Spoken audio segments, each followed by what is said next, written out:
Não foi o barulho que me acordou naquela manhã de terça-feira. Foi justamente o contrário. Foi o silêncio. Um silêncio diferente do que eu estava acostumada naquela casa. Um silêncio que parecia respirar de um jeito que eu nunca tinha conseguido respirar nos últimos 8 anos. Fiquei deitada por alguns minutos, olhando para o teto, e pensei, hoje é o dia. Mas para entender aquele dia, você precisa entender como tudo começou. Eu tinha 32 anos quando me casei. Trabalhava como técnica de enfermagem em um hospital público, fazia plantões duplos nos fins de semana, economizava o que podia, vivia em um apartamento pequeno, mas meu, com as minhas coisas, com o meu cheiro, com a minha rotina. Não era luxo, era liberdade. E na época eu ainda não sabia o valor real que essa palavra carregava. Meu marido era um homem gentil quando estava longe da mãe dele. Essa é a verdade mais honesta que posso contar. Quando éramos só os dois, ele ria fácil, me ligava no meio do plantão só para perguntar se eu tinha comido. Chegava com aquelas tulipas amarelas que eu nunca pedi, mas sempre gostei. Ele sabia quem eu era quando não havia mais ninguém por perto. O problema é que perto da minha sogra, ele virava outra pessoa. Não era maldade, acho, era fraqueza. E fraqueza, dependendo de onde ela senta, machuca tanto quanto maldade. A proposta de morar na casa dela veio embrulhada em boas intenções, como quase tudo que depois se revela um problema. Minha sogra tinha uma casa grande, 3 quartos, e estava sozinha desde que o marido dela tinha falecido 2 anos antes. Meu marido era filho único. E eu era a nora nova que ainda estava tentando entender as regras não escritas de uma família que não era a minha. É temporário, ele disse. A gente junta dinheiro, compra o nosso lugar e em 2 anos a gente sai. 2 anos. Eu repito isso porque é importante. 2 anos que viraram 8. Nos primeiros meses eu tentei. Quem me conhece sabe que eu não sou de desistir fácil. Acordava cedo, ajudava no café, perguntava se precisava de algo no mercado quando saía para o plantão. Tentei aprender o nome de cada pessoa que minha sogra mencionava nas histórias dela, tentei rir nas horas certas, tentei ocupar o mínimo de espaço possível, como se eu pudesse me tornar transparente se me esforçasse o suficiente. Mas minha sogra tinha um jeito de falar que cortava sem levantar a voz. Não era grito, era precisão cirúrgica, um comentário aqui, um silêncio estratégico ali, uma sobrancelha levantada no momento exato. Eu aprendi a reconhecer cada um desses sinais com o tempo, da mesma forma que a gente aprende a reconhecer quando uma tempestade está chegando antes que ela chegue. A cozinha foi o primeiro campo de batalha. Não declarado, claro. Nunca era declarado. Eu gosto de cozinhar. Aprendi com a minha mãe, que aprendeu com a avó dela, e tem nessa transmissão uma coisa que vai além da receita. Tem afeto, tem memória, tem identidade. Um dia, fiz um frango assado com ervas e limão siciliano, algo que eu tinha aprendido com uma colega de trabalho. Coloquei na mesa com orgulho, aquele cheiro tomou conta de toda a casa. Minha sogra provou, mastigou devagar, pousou o garfo. Diferente, ela disse. Só isso, diferente. Meu marido olhou para o prato. Eu prefiro o da minha mãe, ele comentou, com uma leveza que doeu mais do que se ele tivesse falado com raiva. Aprendi a não cozinhar quando minha sogra estava em casa. Aprendi a perguntar antes de usar o forno. Aprendi que a ordem das panelas na prateleira não era aleatória e que colocar a frigideira no lugar errado gerava um comentário que durava 3 dias. Aprendi que o banheiro do casal tinha um horário implícito, que a máquina de lavar seguia uma lógica que nunca foi explicada para mim, mas que eu era esperada para adivinhar. Aprendi, acima de tudo, que naquela casa eu era uma convidada que havia ficado tempo demais. Minha sogra nunca disse isso com essas palavras, mas uma tarde, quando eu estava passando pelo corredor, ouvi ela ao telefone com uma irmã. Não ouvi tudo, ouvi o suficiente. Não sei o que meu filho viu nela. Trabalha feito homem, não sabe nem arrumar uma casa direito e ainda fica aqui como se fosse a dona do lugar. Fui para o quarto. Sentei na cama, não chorei. Naquele momento específico não consegui chorar. Era como se algo tivesse ficado paralisado dentro de mim, como quando a gente leva um tombo forte e o corpo demora 1 segundo para sentir a dor. Quando meu marido chegou do trabalho naquela noite, contei o que tinha ouvido. Ele ficou quieto por um momento. Depois disse: "Você deve ter entendido errado. Minha mãe não fala assim." E foi nesse momento que eu entendi uma coisa importante. Eu estava sozinha naquela casa de um jeito que não tinha nada a ver com o número de pessoas que viviam ali. Passou 1 ano, passou 2. A promessa dos 2 anos virou uma piada que ninguém ria. Toda vez que eu tocava no assunto de procurar um apartamento, aparecia uma razão nova. O mercado estava ruim. Precisávamos juntar mais. Minha sogra estava precisando de companhia. Não era o momento certo. Sempre havia uma razão. E eu, que tinha passado a vida inteira acreditando que paciência era uma virtude, fui deixando os meses passarem como se fossem areia escorrendo entre os dedos. Mas tem uma coisa que eu fazia naquela casa que minha sogra nunca soube, e meu marido sabia, ou pelo menos deveria saber. Desde o primeiro mês, tínhamos combinado de dividir as despesas da casa. Era justo, era o certo a fazer, e eu nunca me neguei. Pelo contrário, propus eu mesma. Não queria dever nada para ninguém. Não queria que minha sogra pudesse dizer que eu vivia de graça sob o teto dela. Todo dia primeiro, eu transferia o valor combinado para o meu marido. Conta de luz, água, mercado, uma contribuição pela moradia. Somava um valor que durante 8 anos acumulou o suficiente para comprar um carro novo a cada 2 anos. O que eu não sabia era o que acontecia com esse dinheiro depois que ele saía da minha conta. Descobri por acidente. Como quase todas as verdades importantes da vida, essa chegou sem avisar. Era uma sexta-feira. Eu tinha chegado mais cedo do plantão porque uma colega tinha me substituído, e a casa estava quieta. Minha sogra tinha saído para uma consulta. Meu marido ainda estava no trabalho. Eu me sentei na mesa da cozinha com um copo de água e, sem saber bem porquê, peguei o celular e fui olhar meu extrato bancário. Esse hábito de conferir os números eu tinha cultivado desde nova. Minha mãe me ensinou que dinheiro precisa de atenção como planta precisa de água. Ali estavam 8 anos de transferências. Números certinhos, todo dia primeiro, sem falhar uma vez.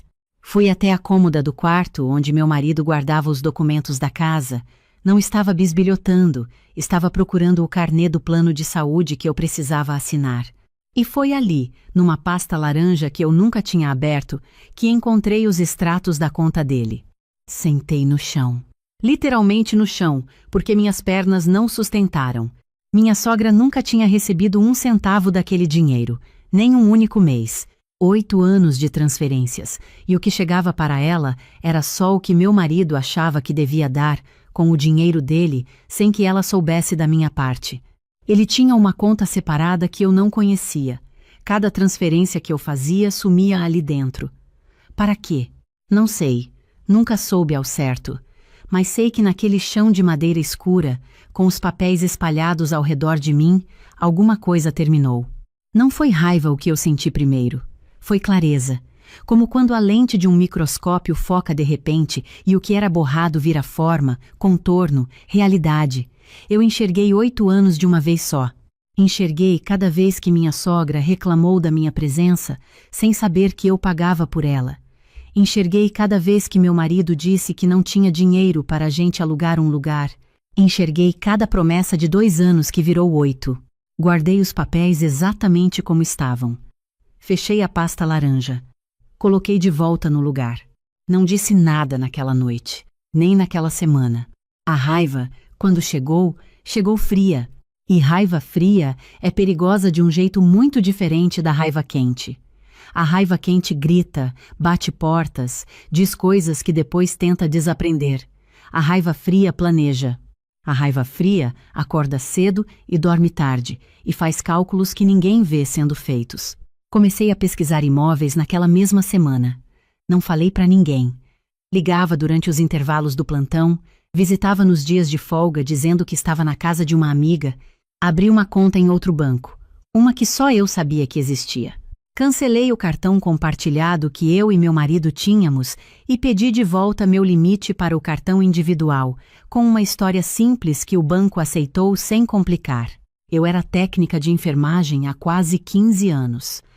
Sabia fazer hora extra, sabia aceitar plantão dobrado sem reclamar, sabia passar a noite inteira em pé e ainda assim tomar boas decisões. O que eu aprendi naquela profissão, mais do que qualquer outra coisa, é que crise exige método, que quando tudo parece caindo, a pessoa que mantém a cabeça no lugar é a que faz diferença. Então eu mantive a cabeça no lugar. Durante 6 meses, vivi aquela vida dupla com uma calma que hoje me surpreende quando olho para trás. Acordava, fazia café, sorria para minha sogra, ia trabalhar, visitava apartamentos em segredo, voltava, jantava, dormia ao lado de um homem que eu havia deixado de reconhecer. Não havia mais discussão entre nós, porque eu havia parado de esperar que ele fosse diferente. Quando você para de esperar, para de se decepcionar. E quando para de se decepcionar, fica surpreendentemente tranquila. Minha sogra notou antes do meu marido. Ela me observou por semanas com aquele olhar dela, calculista, tentando entender o que tinha mudado. Certa vez cruzou comigo no corredor e disse, sem contexto nenhum: "Você está estranha." "Estou bem", respondi, descansada. Ela franziu a testa, não disse mais nada. O apartamento que eu encontrei não era perfeito. Era um 2º andar, 2 quartos, em um bairro tranquilo a 20 minutos de ônibus do hospital. Tinha uma janela na sala que pegava sol da manhã e uma pequena área de serviço onde eu imaginei já colocar vasos de manjericão e alecrim. O quintal era compartilhado com os outros moradores do prédio pequeno, mas tinha uma mangueira velha no canto que me pareceu a coisa mais bonita que eu tinha visto em muito tempo. Assinei o contrato numa quinta-feira de manhã, antes do meu plantão. Minha mão não tremeu. Passei as semanas seguintes organizando a mudança em silêncio. Mandava pequenas caixas para a casa de uma amiga, aos poucos, sem pressa. As minhas coisas mais importantes, os livros, as fotos da minha mãe, as panelas que eu tinha comprado antes de casar e que nunca usei naquela cozinha porque havia um horário implícito para tudo. Levei a colcha de crochê que minha avó tinha me dado. Levei o meu diploma emoldurado, que ficava num canto do quarto onde eu achava que ninguém prestava atenção. Ninguém prestou mesmo. Na noite anterior à mudança, deitei na cama e fiquei olhando para o teto por muito tempo. Não havia arrependimento. Havia, talvez, uma tristeza de textura diferente, a tristeza de quando a gente finalmente aceita que uma coisa não vai ser o que esperava, que nunca vai ser, e que segurar essa esperança por mais tempo só machuca a mão. Pensei no meu marido, pensei nos momentos bons, porque eles existiram. Pensei nas tulipas amarelas, no riso fácil, na pessoa que ele era quando estava longe da versão de si mesmo que a mãe precisava que ele fosse. Pensei se em outra vida, em outras circunstâncias, as coisas teriam sido diferentes. Talvez, mas essa não era outra vida.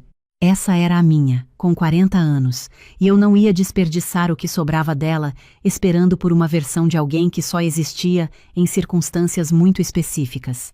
Dormi melhor naquela noite do que em muito tempo. De manhã, acordei antes do alarme. A casa ainda estava quieta. Minha sogra não levantava antes das 8. Meu marido saía às 7h30 para o trabalho, e quando saiu naquela manhã, me deu um beijo rápido na testa, sem perceber nada diferente, e foi embora. Eu fui levando as últimas bolsas para o carro que uma amiga minha tinha estacionado na rua, quieta, sem bater portas, sem pressa, volta e meia. Volta e meia. Até que o quarto estava vazio de tudo que era meu. Antes de sair, fui até a cozinha. Coloquei um envelope sobre a mesa, embaixo do potinho de sal, onde a minha sogra não poderia deixar de ver quando fosse preparar o almoço. Dentro do envelope havia 2 coisas. A primeira era uma folha com os comprovantes de todas as transferências que eu tinha feito nos últimos 8 anos. Cada data, cada valor, organizados em ordem cronológica. A segunda era uma nota manuscrita, curta, sem raiva. Para que a senhora saiba, eu nunca fui uma convidada. Eu pagava pela minha presença aqui há 8 anos. O que aconteceu com esse dinheiro? A senhora deve perguntar ao seu filho. Fui embora sem fazer bagunça. Levei só o que é meu. Boa sorte. Não assinei. Não precisava. Saí pela porta da frente sem olhar para trás. O sol já estava bastante alto quando cheguei ao carro, e minha amiga estava lá com 2 copos de café, me esperando sem fazer perguntas, porque é esse o tipo de amizade que a gente precisa ter na vida. A que sabe quando ficar quieta e quando estar presente.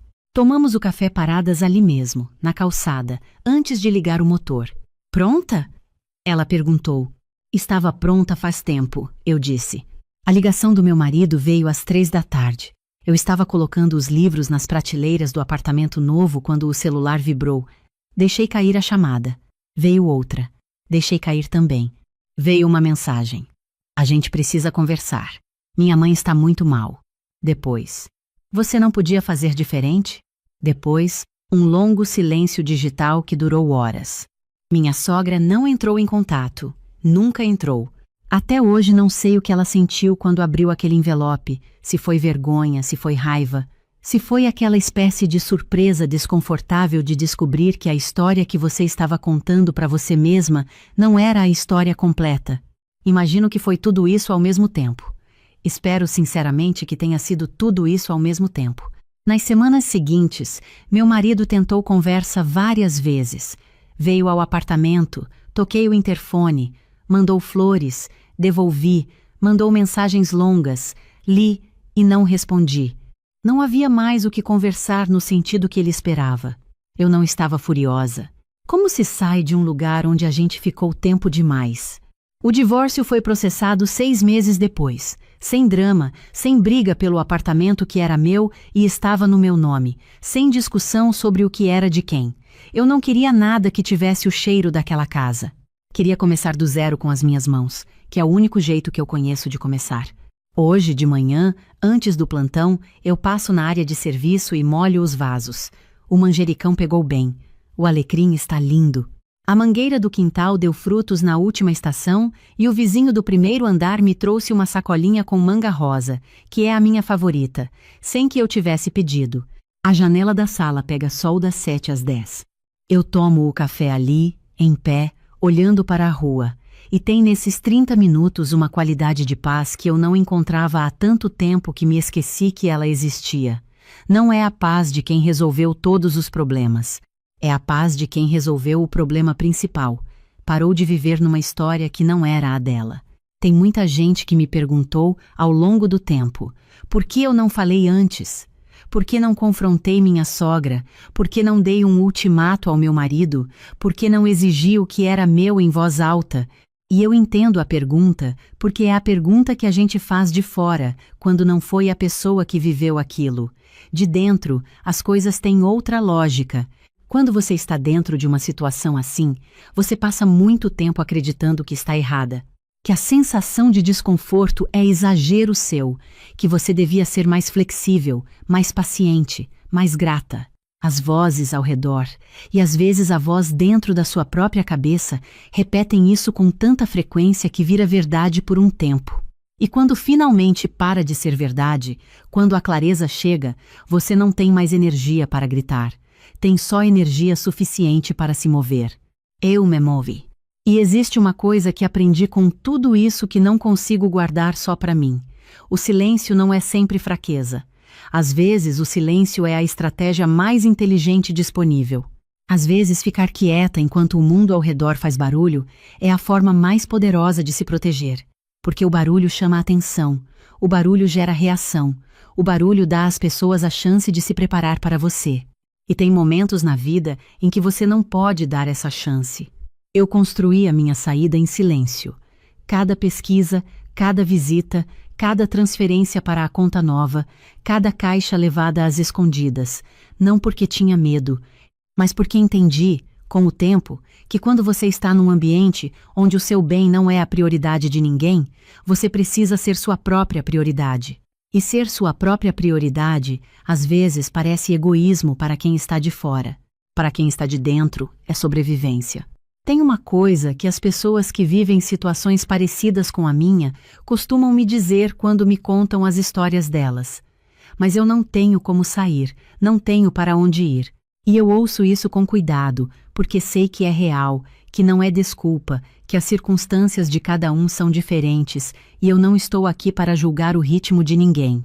Mas eu também sei que, na maioria das vezes, o impossível e o difícil se parecem muito antes de você começar.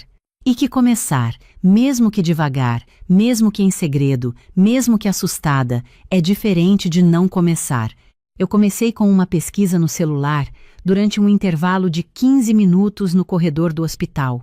com uma ligação que eu fiz sussurrando no banheiro porque não queria que ninguém ouvisse, com um valor pequeno transferido para uma conta nova, só para ver se eu conseguia, só para sentir o que era ter um plano que era meu.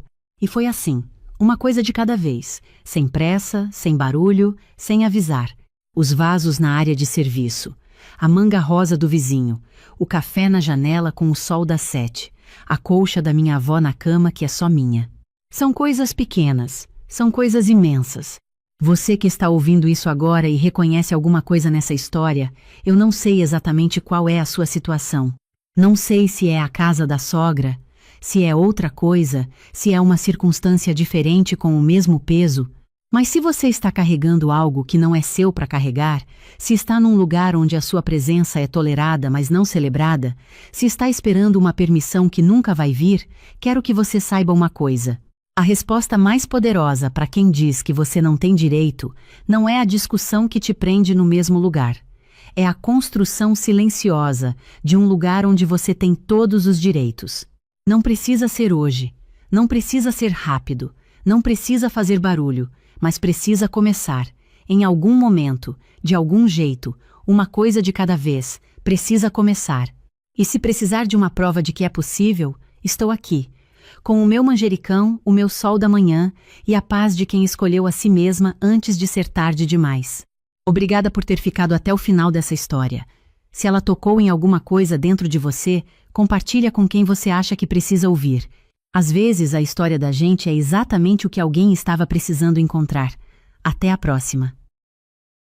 Eu estava na fila do banco quando meu marido mandou a mensagem. Era uma sexta-feira de tarde em São Paulo, aquela sexta caótica de fim de mês, e eu já estava exausta com as pernas doendo de tanto esperar de pé. A mensagem foi curta, do jeito que ele sempre manda quando não quer desenvolver o assunto. Minha mãe falou que passou aqui hoje cedo para te deixar um docinho. Deixou na portaria. Olhei para a tela por um momento, fechei o aplicativo, voltei para a fila. Minha sogra e seus docinhos. A última vez que ela tinha aparecido com surpresa foi um conjunto de toalhas de banho que ela comprou, porque as nossas eram muito velhas. Toalhas que eu tinha comprado há 2 anos e que estavam ótimas. Antes disso, ela tinha reorganizado minha despensa enquanto eu fui buscar minha filha na escola, colocando todas as coisas em lugares completamente diferentes e jogando fora uma lata de azeite que ela achou que tinha passado da validade. A lata estava na validade, mas discutir com minha sogra sobre azeite parecia uma batalha pequena demais para me desgastar. Hoje eu ia descobrir que eu tinha errado feio em não travar essa porta antes.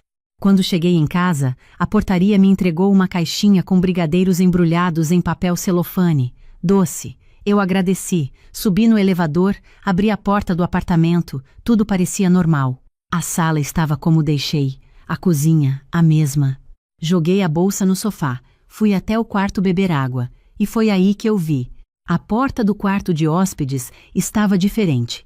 Eu sei que parece detalhe bobo, mas eu convivo com aquela porta há 8 anos. Ela sempre fica meio encostada, nunca completamente fechada porque a maçaneta arranha. Dessa vez, estava fechada com cuidado, como alguém que tinha entrado e saído com intenção. Abri devagar. O quarto de hóspedes é pequeno, tem uma cama de solteiro, um guarda-roupa de 2 módulos que a gente usa para guardar as malas, e uma estante baixa no canto. Nessa estante ficavam as coisas que não tinham lugar fixo no apartamento, mas que não podiam ser jogadas fora. Álbuns de foto antigos, uma caixinha com bijuterias da minha avó e a caixa. A caixa de sapato forrada com papel contact florido que minha mãe usava para guardar as cartas que ela recebia e as receitas que ela anotava à mão. A caixa que a minha irmã me deu quando minha mãe faleceu, 4 anos atrás. A caixa que eu não conseguia abrir sem chorar, mas que também não conseguia deixar de ter perto de mim. A estante estava diferente. Os álbuns ainda estavam lá. A caixinha de bijuterias também. Mas a caixa de sapato da minha mãe tinha sumido. Fiquei parada na porta por um tempo que eu não sei quanto foi. Minha cabeça tentou encontrar outra explicação. Talvez Marcos tivesse mudado de lugar. Talvez eu mesma tivesse guardado em outro canto e esquecido. Procurei em cima do guarda-roupa, dentro das gavetas, atrás da cama. Não estava em lugar nenhum. Liguei para o meu marido. Ele atendeu no segundo toque. Marcos, Você mexeu na caixa florida que fica na estante do quarto de hóspedes. Silêncio. Que caixa? A caixa da minha mãe, com as cartas dela e as receitas. Não, amor. Por quê? Sumiu? Eu respirei fundo. Sua mãe esteve aqui hoje. Outro silêncio, diferente do primeiro. Espera. Ela não ia mexer nas suas coisas, Renata.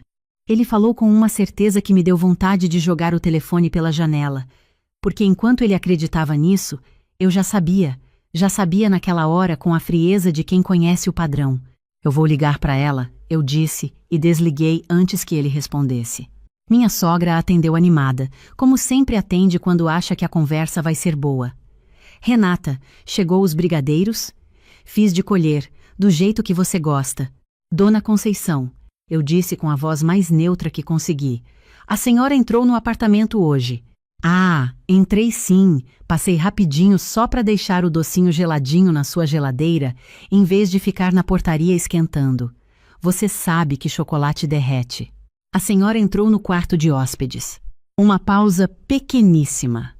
Depois ela disse: é que eu fui dar uma arrumadinha lá, filha. Aquele quartinho estava tão cheio de coisa, parecia depósito. Meu coração caiu. O que a senhora fez com a caixa florida que estava na estante? Aquela caixona velha? Ela falou com uma leveza que me gelou. Ah, eu joguei fora, filha. Estava toda gasta, o papel descascando, e dentro só tinha papel velho, umas receitas rasuradas, cartas amareladas. Eu pensei que era coisa que você ia jogar fora mesmo. Coloquei no lixo do corredor. Aquele lixo que o condomínio recolhe toda sexta-feira às 15h. Eu tinha chegado em casa às 18h. Eu não consegui responder. Simplesmente não consegui. Desliguei o telefone, desci de elevador, fui até o corredor do lixo do meu andar sabendo que não ia encontrar nada, mas precisando verificar com os próprios olhos. O coletor já tinha passado. O corredor estava vazio. Subi de volta. Sentei no chão da cozinha porque as pernas simplesmente pararam de me sustentar. Aquela caixa tinha as últimas 30 cartas que minha mãe tinha escrito para mim antes de ficar doente. Cartas de antes do celular virar o meio de comunicação de todo mundo, cartas que ela mandava quando eu fui morar em Campinas com 22 anos, quando ela ficava com saudade e pegava papel e caneta em vez de ligar, porque dizia que palavras escritas duram mais. Tinha o caderno de receitas dela com a letra miúda que ela usava para economizar papel, receitas que não existiam em lugar nenhum porque ela inventava as medidas na hora e só anotava depois de fazer. O bolo de laranja com especiarias que ela fazia todo aniversário meu. O quibe que era diferente do quibe de qualquer outro lugar do mundo. A farofa de Natal com toucinho e banana que eu nunca consegui reproduzir porque não sabia as quantidades exatas. E tinha a última carta. A carta que ela me mandou 3 meses antes de morrer, quando já estava no hospital e pediu para minha irmã trazer papel e caneta porque queria escrever. 5 páginas com a letra tremida de quem escreve com a mão que tem o acesso venoso. 5 páginas que eu não tinha coragem de reler, mas que precisava saber que existiam. Meu marido chegou em casa e me encontrou ainda no chão da cozinha. Ele ficou parado na porta, olhando para mim, e eu vi no rosto dele que ele tinha ligado para a mãe no caminho e já sabia. Renata, ele disse. Não fala nada, eu respondi. Agora não. Ele se abaixou no chão ao lado de mim. Ficamos os dois em silêncio por um longo tempo. Eu ouvia os carros lá embaixo, o vizinho de cima andando, a geladeira fazendo aquele barulhinho que ela faz. Ela não sabia o que era, ele disse finalmente. Eu me virei para ele. Ela entrou na nossa casa sem permissão, entrou num quarto que não é dela e jogou fora uma caixa que não era dela. Ela não precisava saber o que era. Ela precisava não ter mexido. Marcos ficou em silêncio. As cartas da minha mãe estavam lá dentro, eu disse, e minha voz quebrou na palavra mãe, o que eu estava tentando evitar. A última carta que ela me escreveu. Receitas que não existem em lugar nenhum do mundo. Coisas que não têm substituto, Marcos. Não tem loja que vende. Não tem como recuperar. Ele fechou os olhos. Eu sei. Sua mãe tem uma chave dessa casa para emergências. Oi, Zay. Isso não foi uma emergência. Eu sei, Renata. Depois de um tempo eu me levantei. Fui até o nosso quarto. Peguei a chave reserva que ficava na gaveta da cabeceira, a cópia que tínhamos dado para minha sogra 2 anos atrás, quando ela ficou doente, e precisávamos que alguém pudesse entrar se precisasse. Deixei a chave em cima da mesa da sala e fui tomar banho. Naquela noite eu não comi. Marcos pediu comida. Ficou na sala assistindo televisão com o volume baixo. Eu fiquei deitada no quarto pensando na letra da minha mãe, naquela caligrafia redonda que ela desenvolveu fazendo curso de datilografia nos anos 80 e que nunca mudou, pensando que eu nunca mais ia poder segurar uma folha com aqueles traços. Sábado de manhã eu acordei cedo, marquei um chaveiro. Enquanto esperava, liguei para minha irmã. Ela ouviu tudo em silêncio. Quando terminei, ela deu uma risada amarga. Você vai fazer o quê? Primeiro vou ver se tem alguma chance de recuperar. Depois eu decido o resto. Renata, o lixo já foi. O lixo do andar foi. Mas dependendo de onde o condomínio armazena antes do caminhão vir, ainda pode ter alguma coisa. Minha irmã ficou em silêncio por 1 segundo. Você vai cavar o lixo do prédio. Se precisar, vou. O chaveiro veio às 10h da manhã e trocou as 2 fechaduras principais do apartamento. Marcos ficou sentado na sala e não disse nada enquanto o homem trabalhava. Quando o chaveiro foi embora, meu marido olhou para mim. Você podia ter me avisado que ia fazer isso. Eu avisei ontem. Disse que ia trocar as fechaduras. Você disse que ia pensar em trocar. Pois é, pensei. Troquei. Coloquei a chave nova na minha bolsa. Quando você decidir que isso foi errado e não só inconveniente, você me fala e a gente conversa sobre o que vem depois. Desci para falar com o síndico do prédio.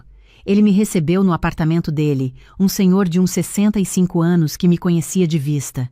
Expliquei a situação. Expliquei que itens com valor sentimental irreplaceável foram descartados por engano do quarto de hóspedes e foram parar no lixo do corredor na véspera. Ele fez uma careta que me deu uma centelha de esperança. O caminhão de coleta vem nas quartas e sextas, ele disse. Mas a gente tem o depósito de lixo no subsolo que fica até o caminhão vir. Hoje é sábado. O caminhão de sexta já veio. Mas deixa eu verificar uma coisa. Ele ligou para o zelador. Eu fiquei parada ali segurando o telefone com as 2 mãos, o coração batendo em um ritmo que eu não reconhecia. O síndico desligou. O depósito tem uma área separada para recicláveis que o catador parceiro do prédio recolhe às segundas. Papel e papelão vão para lá automaticamente. Se tinha papel dentro dessa caixa, pode ser que o zelador tenha separado. Descemos juntos para o subsolo. O depósito de lixo cheirava ao que cheira todo depósito de lixo. Havia 3 coletores grandes, e no canto, uma área com caixas de papelão dobradas, jornais velhos e sacolas plásticas presas com barbante. O zelador, um rapaz jovem chamado Diego, nos esperava lá. Essa aqui, eu disse quando vi. A caixa de sapato forrada com papel contact florido estava amassada, mas inteira, apoiada de lado contra um coletor. Provavelmente o zelador tinha visto o papel florido e separado junto com os recicláveis sem nem abrir. Peguei a caixa com as 2 mãos como se fosse de vidro. Abri ali mesmo, no subsolo fedorento, sem me importar com nada. As cartas estavam dentro. O caderno de receitas estava dentro. Tudo levemente úmido de ter ficado num saco de lixo, mas inteiro, legível, real. Eu abri a primeira carta que minha mão tocou, uma carta com envelope cor de salmão que a minha mãe usava quando queria ser mais formal. A letra dela estava ali, aquela caligrafia redonda e firme. Minha filha, já são 3 semanas sem te ver e essa casa parece grande demais. Eu fechei os olhos, respirei. Agradeci ao Diego, agradeci ao síndico, subi de volta para o apartamento com a caixa no colo dentro do elevador como se fosse uma criança. Marcos estava na cozinha quando entrei. Ele viu a caixa e ficou imóvel. Você achou, ele disse. Achei. Coloquei a caixa na mesa. O zelador separou para os recicláveis sem saber o que era. Meu marido olhou para a caixa, depois para mim, e eu vi que ele estava tentando não chorar. Graças a Deus. Graças ao Diego, eu corrigi, e graças ao fato de que o caminhão não tinha vindo ainda. Ele assentiu. Sentou na cadeira da cozinha e ficou olhando para a caixa como se precisasse de um momento para processar. Eu ficou em pé, esperando. Eu preciso falar com minha mãe, ele disse finalmente. Sim, você precisa. Mas primeiro eu preciso pedir desculpa para você. Não pelo que ela fez, porque o que ela fez foi ela que fez, mas por ter dado essa chave para ela sem a gente ter combinado os limites antes. Por ter deixado acumular essas situações menores sem colocar um ponto final. Essa caixa quase sumiu para sempre e isso também é responsabilidade minha. Eu olhei para ele. Nos 8 anos de casamento, eram poucas as vezes que eu tinha ouvido meu marido colocar a própria parte numa falha sem precisar ser empurrado até lá. Ele estava cansado, com olheiras, e parecia que tinha passado a noite processando tanto quanto eu. Tá, eu disse, sentei do lado dele, fala com ela. Ele ligou para minha sogra na nossa frente, no viva voz, para que eu ouvisse. Isso também foi uma coisa que eu não esperava. Minha sogra atendeu com a voz um pouco na defensiva, porque ela sabia que o sábado ia trazer consequências. Marcos. Mãe, eu preciso que a senhora entenda uma coisa. A voz do meu marido estava diferente, sem a hesitação que ele costuma ter quando fala com ela. O que a senhora fez ontem foi um erro grave. Não foi uma ajuda, foi uma invasão. Marcos, eu só quis dar uma organizada. A senhora entrou na nossa casa sem avisar. Entrou num cômodo. Jogou fora uma caixa que era da mãe da Renata, que morreu há 4 anos. Tinha as últimas cartas que ela escreveu, tinha as receitas dela, tinha coisas que não existem em mais lugar nenhum do mundo. A voz dele ficou embargada. A Renata passou a noite no chão da cozinha. Eu fiquei olhando para ela sem saber o que fazer. E de manhã, ela desceu para o depósito de lixo do prédio cavar caixa para tentar achar o que a senhora jogou fora. Silêncio do outro lado da linha. Felizmente ela achou, ele continuou. Mas a senhora precisa entender que por muito pouco a gente perdeu essas coisas para sempre. E que isso aconteceu porque a senhora entrou onde não devia e mexeu no que não era seu. A voz da minha sogra saiu diferente quando ela respondeu. Mais baixa. Eu não sabia o que tinha na caixa. Mas a senhora sabia que não era sua. Mais silêncio. Marcos. A voz dela ficou pequena de um jeito que eu quase nunca ouvia. Eu posso falar com a Renata? Meu marido me olhou. Eu assenti. Pode, ele disse. Renata. Minha sogra demorou um pouco antes de continuar. Eu não sabia que era da sua mãe. Juro que não sabia. Se eu soubesse... Dona Conceição, eu interrompi, mas sem raiva. Eu tinha passado a noite toda com raiva e agora estava só exausta. Mesmo que não fosse da minha mãe. Mesmo que fosse uma caixa com papéis aleatórios meus. A senhora não tinha o direito de jogar fora. Ela ficou em silêncio. A chave que a gente deu para a senhora foi para emergência. Para se a gente ficasse preso em algum lugar, se houvesse um vazamento, se acontecesse alguma coisa urgente. Não foi uma autorização para entrar quando quisesse e reorganizar o que a senhora não gostava. Eu entendo, ela disse. Eu nunca tinha ouvido minha sogra falar essas 2 palavras juntas desse jeito. A senhora vai vir aqui me pedir desculpa pessoalmente. Não pelo telefone, pessoalmente, porque eu preciso olhar no rosto da senhora quando a senhora disser isso. E depois a gente vai conversar sobre como vai funcionar daqui para frente. Uma pausa longa. Depois. Tá bom. Ela veio no domingo de tarde. Veio sem avisar com quanto tempo faltava, o que normalmente me irritaria, mas dessa vez eu deixei passar porque ela veio. Trouxe flores, o que eu também normalmente acharia excessivo, mas deixei na bancada da cozinha sem comentar. Ficamos sentadas na sala. Meu marido ficou na poltrona, um pouco afastado, presente, mas sem interferir. Minha sogra me olhou.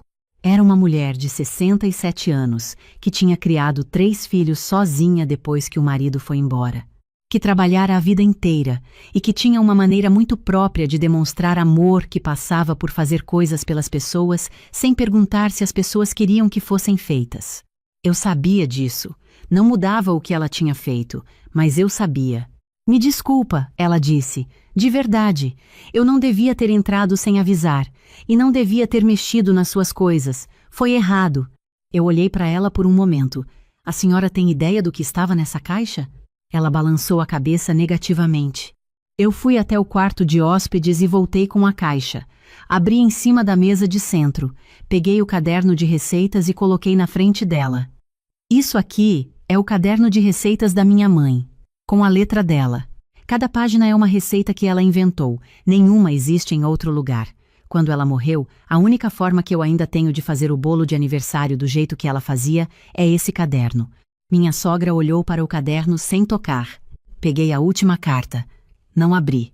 Só mostrei o envelope. Essa é a última carta que ela me escreveu. Ela estava internada. Pediu para minha irmã trazer papel porque queria escrever. A mão dela estava tremendo por causa do acesso venoso. Mesmo assim, ela escreveu 5 páginas. Minha sogra levou a mão à boca. Eu não consigo reler essa carta ainda, eu disse, mas eu preciso saber que ela existe, entende? Não é sobre o papel. É sobre saber que tem um lugar no mundo onde a letra da minha mãe ainda existe. O silêncio na sala era completo. Até o barulho dos carros lá embaixo parecia ter sumido. Eu sinto muito, minha sogra disse, e dessa vez a voz dela estava completamente diferente. Sem a defensividade, sem o ar de quem foi mal interpretado. Eu entendo agora, não tinha como entender antes, mas agora eu entendo. Guardei as coisas de volta na caixa. Fechei. A senhora é bem-vinda na nossa casa, dona Conceição. Sempre foi. Mas de agora em diante a senhora vem quando é convidada, ou quando a gente combina antes. E quando a senhora vier, fica nos espaços comuns. Se a senhora quiser ver qualquer outro cômodo, pergunta primeiro. Faz sentido, ela disse. E a chave não vai mais existir. Se precisar de acesso aqui por alguma emergência real, a senhora combina com a gente e a gente resolve. Ela assentiu, sem argumentar. Sem o, mas eu sou a mãe do Marcos, ou o, foi por amor que eu tinha me preparado para ouvir. Marcos trouxe café. Os 3 ficamos sentados, tomando café em silêncio por um tempo, que foi estranhamente confortável. Antes de ir embora, minha sogra ficou parada na porta. Sua mãe? Ela disse, me olhando. Ela era de onde? A pergunta me pegou de surpresa. De Minas. Formiga. Cidade pequena no interior. Mineira. Ela deu um sorriso pequeno. Por isso o quibe diferente. Mineira que aprendeu a fazer quibe. Eu olhei para ela sem entender. Você falou uma vez que a receita de quibe da sua mãe era diferente de tudo. Eu lembrei. Ela pegou a bolsa. Da próxima vez que você abrir esse caderno, me fala se você quiser alguém para testar a receita junto com você. 2 mulheres na cozinha erram menos do que uma. Fechei a porta depois que ela foi. Fiquei parada no corredor por um momento. Marcos veio até mim. Você tá bem? Tô, eu disse. E estava de um jeito cansado, mas real. Ela surpreendeu. Às vezes ela consegue. Ele passou o braço por volta dos meus ombros. Eu devia ter colocado esses limites antes, Renata. Não devia ter esperado você ser a única defendendo o nosso espaço o tempo todo. Eu concordei. Não devia. Mas agora sei o que precisa ser feito. Me olhou. Próxima vez que ela passar dos limites, não vou ficar esperando ver como você reage. Falo na hora. Não respondi imediatamente. Em 8 anos de casamento, eu tinha aprendido a diferença entre promessa fácil de crise e mudança de verdade. Essa pareceu diferente, mais pesada. Do tipo que a pessoa faz quando finalmente sentiu o peso do problema no próprio corpo. Tá bom, eu disse. Naquela noite, depois do jantar, me sentei na mesa da cozinha, com a caixa da minha mãe, e abri com cuidado. Peguei o caderno de receitas e fui folheando devagar. A letra miúda dela em cada página, as correções rabiscadas ao lado das medidas, os comentários no rodapé como colocar menos sal na próxima vez e a Renata amou, repetir no Natal. Cheguei na página do bolo de laranja com especiarias. Raspas de 2 laranjas. Canela a gosto, mas não economize. Cardamomo, só um pouquinho que é forte. Farinha peneirada 3 vezes que faz diferença sim. Eu sorri. Minha mãe e as brigas dela com quem dizia que peneirar farinha era perda de tempo. Não abri a última carta. Ainda não estava pronta. Mas guardei o envelope separado, num envelope plástico transparente, e coloquei de volta na caixa com o resto. A caixa foi para a prateleira mais alta do armário do nosso quarto desta vez.